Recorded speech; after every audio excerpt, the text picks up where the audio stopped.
हिंदुस्तान में हिंदू संगठन और हिंदू हित में काम करने वाले लोग कितने असुरक्षित हैं, इसका एक ताजा मामला हरियाणा से सामने आया, जहां बेखौफ बदमाशों ने थाने में घुसकर हिंदू संगठन के कार्यकर्ता पर जानलेवा हमला किया। जानकारी के मुताबिक हरियाणा में बिट्टू बजरंगी हमेशा से हिंदुओं की रक्षा के लिए और हिंदू हित के कार्यों में बढ़ चढ़कर हिस्सा लेते हैं। इन्हीं बातों के कारण वो मजहबी कट्टरपंथियों के निशाने पर भी रहते हैं और आज उन जिहादियों ने अपने नापाक मंसूबों को पूरा कर लिया। दरअसल फरीदाबाद में बिट्टू बजरंगी पर हमला किया गया। जिहादियों के झुंड ने पहले फरीदाबाद में बिट्टू बजरंगी पर पथराव किया, फिर जब इसकी शिकायत करने के लिए वो बल्लभगढ़ थाने में पहुंचे तो जिहादियों ने थाने में घुसकर फिर बिट्टू बजरंगी पर जानलेवा हमला कर दिया।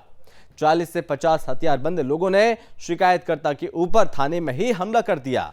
थाने के अंदर घुसकर हमला करना अपने आप में बड़ा चिंताजनक विषय है।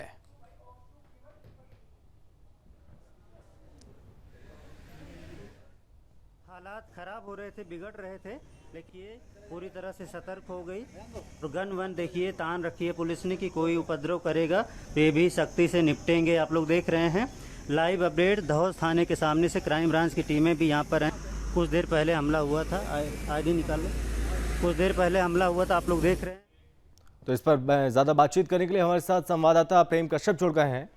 प्रेम, ये खबर निकलकर सामने आई जो सबको चौंका रही है, हिंदू संगठन जो हिंदू की रक्षा की बात करते हैं मुखरता के साथ, उन्हीं हिंदू संगठन पर, उन्हीं लोगों पर खुलेआम हमले किए जा रहे हैं। क्या हिंदू संगठन के जो लोग हैं वो असुरक्षित महसूस कर रहे हैं आज अपने आप को? देखिए संभव, जिस तरीके से आपने बताया कि तमाम हिंदू संगठन के लोग जो हैं जो हिंदुत्व के लिए कार्य कर रहे हैं, चाहे वो गौ रक्षा के लिए कार्य कर रहे हो, लव जिहाद के लिए कार्य कर रहे हो और अपने क्षेत्र में जो है हिंदुत्व की मजबूती के लिए कार्य कर रहे हैं, और तमाम लोगों के साथ जो है ऐसी मुश्किलात का जो है सामना उनको करना पड़ रहा है। और ताज़ा मामला जो है वो बिट्टू बजरंगी का मामला है। देखिए बता दें कि बिट्टू बजरंगी जो है वो हरियाणा के अंदर जो है बहुत बड़े गौरक्षक के तौर पर जाने जाते हैं और उनकी जो है टीम गौरक्षा का कार्य हो, लव जिहाद को लेकर हो, धर्मांतरण को लेकर हो, इन सब तमाम मुद्दों पर काम करते रही है। लेकिन ये जो मामला हुआ, बता दें कि बिट्टू बजरंगी एक कार्यक्रम के लिए गए हुए थे, जहां पर वो कार्यक्रम में सम्मिलित होने के लिए गए थे। वहां पर जो जिहादियों के द्वारा पथराव शुरू हो गया और गोली भी चली, जैसा जो हिंदू संगठन के लोगों का कहना है कि गोली भी चली, लेकिन प्रशासन इससे जो है मुकरती हुई दिख रही है। लेकिन इसके बाद जब बिट्टू बजरंगी शिकायत लेकर थाने पहुंचे थे तो थाने पर जो है हथियारबंद जिहादियों ने हमला कर दिया। धौज थाने का मामला है और हम विजुअल्स भी ये दिखा रहे थे कि वहां पर तमाम जो क्राइम ब्रांच की टीम पहुंचती है, फिर मामले को काबू में किया जाता है, तो हथियारबंद जिहादी 40 से 50 की संख्या में आते हैं, थाने पर हमला बोल देते हैं और साफ तौर पे देखिए ये जान से मारने की कोशिश की जाती है, क्योंकि वो बिट्टू बजरंगी जो वो शकरी जो हिंदुत्व के लिए कार्य करने वाले वो हरियाणा के अंदर जाने जाते हैं और फरीदाबाद के वाले एरिया में बता दें कि जिहादियों के लिए जो है मतलब काल के इस तरह उनको वहां पर जाना जा रहा है, क्योंकि उनकी बहुत बड़ी टीम है जो वहां पर लगातार इन तमाम मुद्दों पर जो है कार्य कर रही है। लेकिन देखिए ये जो मामला अब निकलकर सामने आया है, इसमें अभी तक जो है प्रशासन कुछ भी बयान देने से बच रही है। प्रशासन ने अभी तक इस पर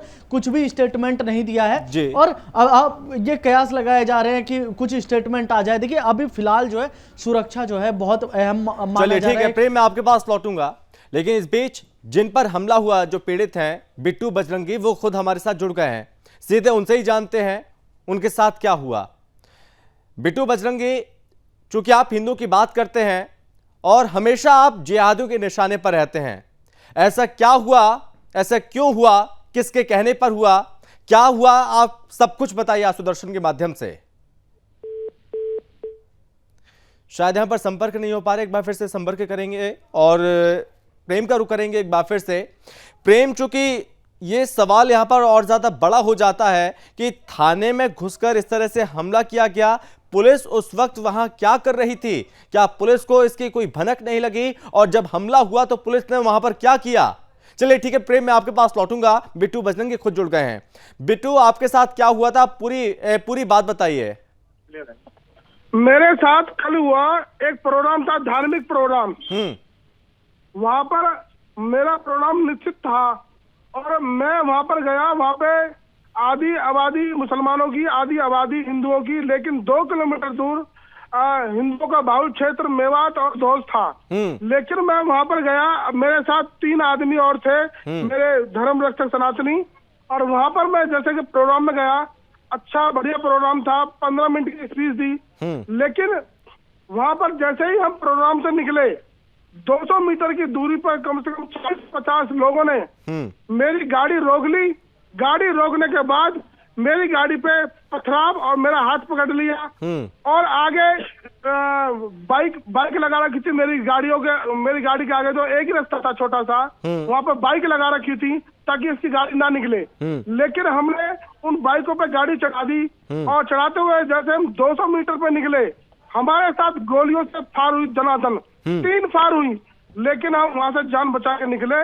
हमने उसके बाद पुलिस को, प्रशासन को बोला, वहां पर पुलिस प्रशासन आया और क्राइम ब्रांच की टीम आई। वो कहने लगे आपको धौज थाने में जाना है, कंप्लेंट लिखवाओ। मैंने प्रशासन से कि मुझे धौज थाने मत ले चलो। धौज थाना एक मेवात में मुस्लिम बहुल क्षेत्र है, लाखों की आबादी में।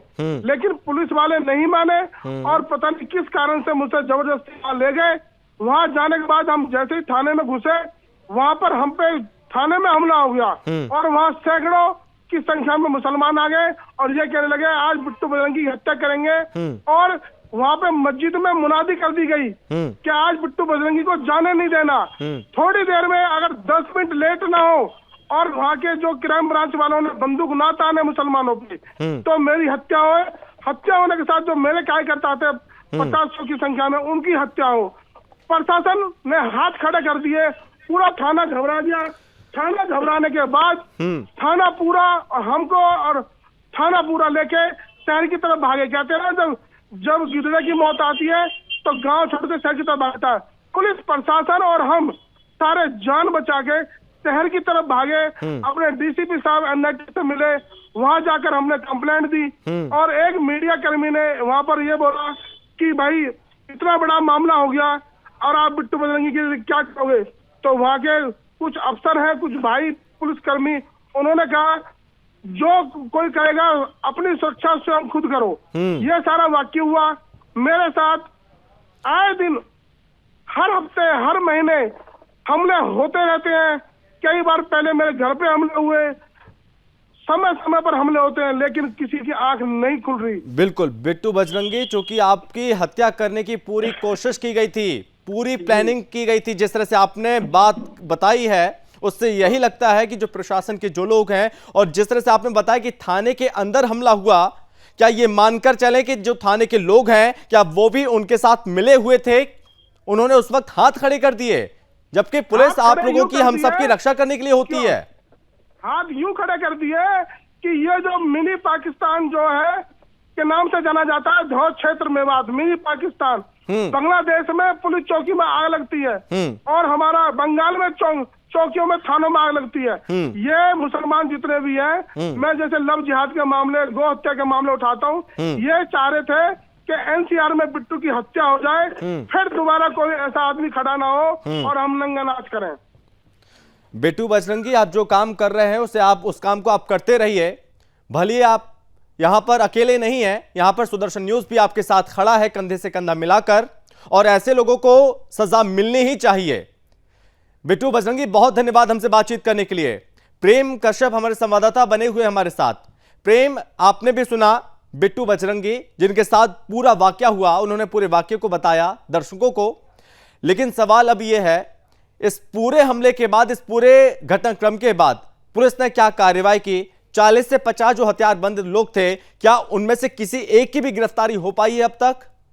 संभव आपको बता दें, ये जो धौज की बार बार जिक्र कर रहे थे, धौज थाना क्षेत्र का मामला है, ये मेवात के अंदर आता है और मेवात जो है ऐसी चीजों के लिए मशहूर है। मेवात के अंदर से ऐसी घटना तमाम आती रही है। मेवात के डेमोग्राफी बदलाव की भी खबरें सुदर्शन न्यूज चलाता रहे। वहां पर जिस तरीके से कन्वर्जन माफिया का कन्वर्जन रैकेट चल रहा है, वो भी हम लगातार इसको एक्सपोज करते रहे हैं। लेकिन ये बात आपको बता दें कि अभी तक एक की गिरफ्तारी हो पाई है और प्रशासन इस मामले पर, जैसा कि मैंने पूर्व में ही बताया कि इस मामले पर प्रशासन कुछ भी बाइट देने से या फिर कुछ भी बता पाने से, मीडिया के सामने बोलने से डिनाई कर रही है और बच रही है साफ तौर पे। क्योंकि देखिए ये मामला जो है उतने बड़े स्तर पे उठ नहीं पाया जिस स्तर पे उठना चाहिए। तो देखिए कमलेश तिवारी के साथ क्या हुआ, कमलेश तिवारी हिंदुत्व के लिए कार्य कर रहे थे, लेकिन जिस तरीके से उनकी हत्या हो जाती है, आपने देखा उमेश कोले की हत्या हो जाती है, तो हत्या के बाद अगर एक्शन लेने से पहले अगर जब अंदेशा ऐसा आ जाता है कि ये बता रहे हैं लगातार कि घर पे हमला हुआ, मस्जिद में बाकायदा मुनादी करवाई गई थी, तो सुरक्षा का एहतियात प्रशासन को भी बरतना चाहिए। लेकिन जब भी आप समझिए कि पुलिस स्टेशन में इस तरह की घटना हो जाती है तो ये सवालिया निशान जरूर खड़े करती है। क्योंकि देखिए पुलिस स्टेशन में हमला होता है, इसके बाद जो है क्राइम ब्रांच की टीम मौके पर पहुंचती है, भारी संख्या में पुलिस बल को बुलाया जाता है, मामले को शांत किया जाता है। लेकिन यह सवाल जरूर उठता है कि आखिर वो कौन सी सोच है जो मस्जिद में मुनादी करवा के इस तरह की चीजों को घटनाक्रम घटती है। चलिए प्रेम, बहुत धन्यवाद आपका ज्यादा जानकारी के लिए। तो हरियाणा में हिंदू संगठन के जो लोग हैं, जो कार्यकर्ता हैं, जो हिंदुत्व के लिए काम कर रहे हैं, मुखरता से आवाज उठाते हैं, उनका साथ देते हैं, ऐसे कार्यकर्ताओं पर हमले किए जा रहे हैं। इस प्रदेश में क्या जो हिंदू है वो असुरक्षित हैं? पुलिस का जो काम होता है, क्या वो पुलिस अपना काम बखूबी नहीं कर पा रही है? क्योंकि हिंदू कार्यकर्ताओं को निशाना बनाया जा रहा है। यही हुआ बिट्टू बजरंगी के साथ।